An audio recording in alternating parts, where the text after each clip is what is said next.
بسم الله الرحمن الرحيم.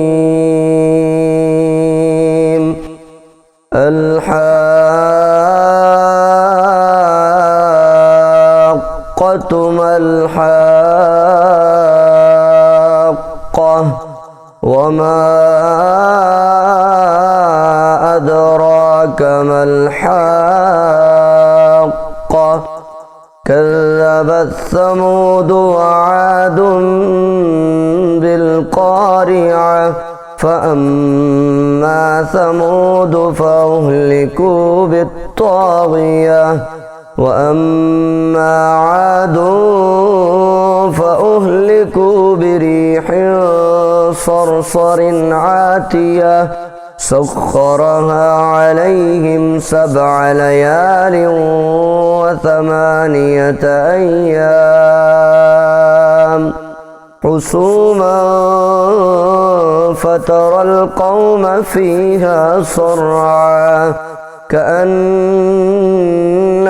أعجاز نخل خاوية فهل ترى لهم من باقية وجاء فرعون ومن قبله والمؤتفكات بالخاطئة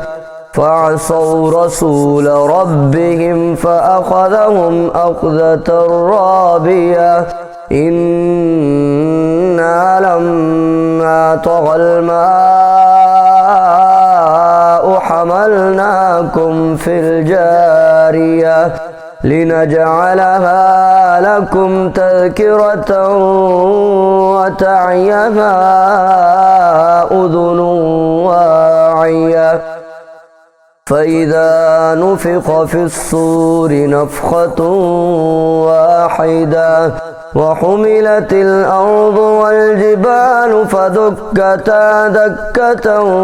واحدة فيومئذ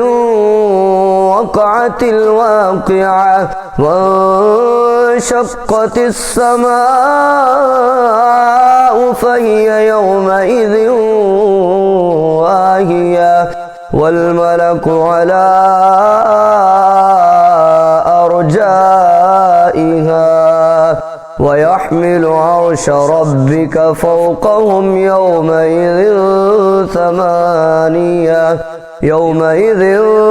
تعرضون لا تخفى منكم خافية فأما من أوتي كتابه بيمينه فيقول هاؤم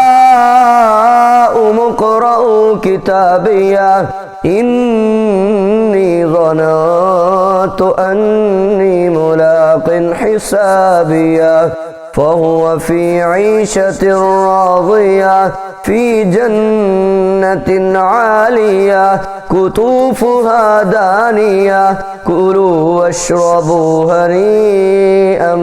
بما أسلفتم في الأيام الخالية وأما من أوتي كتابه بشماله فيقول يا ليتني لم أوت كتابيه ولم أدر ما حسابيه يا ليتها كانت القاضية ما أغنى عني ماليه هلك عني سلطانيه خذوه فغلوه خذوه فغلوه ثم الجحيم صلوه ثم في سلسلة ذرعها 70 ذراعا فاسلكوه إنه كان لا يؤمن بالله العظيم ولا يحض على طعام المسكين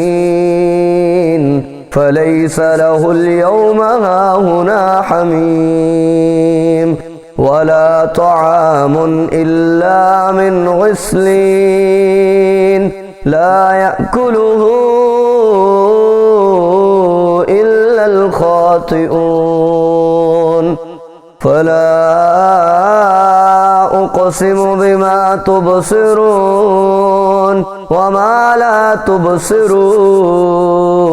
إنه لقول رسول كريم وما هو بقول شاعر قليلا ما تؤمنون ولا بقول كاهن قليلا ما تذكرون تنزيل من رب العالمين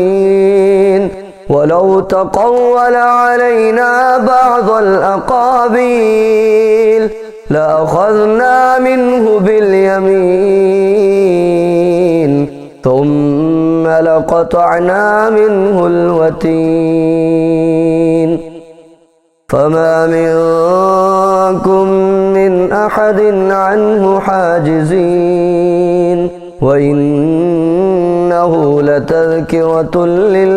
للمتقين وإنا لنعلم أن منكم مكذبين وإنه لحسرة على الكافرين وإنه لحق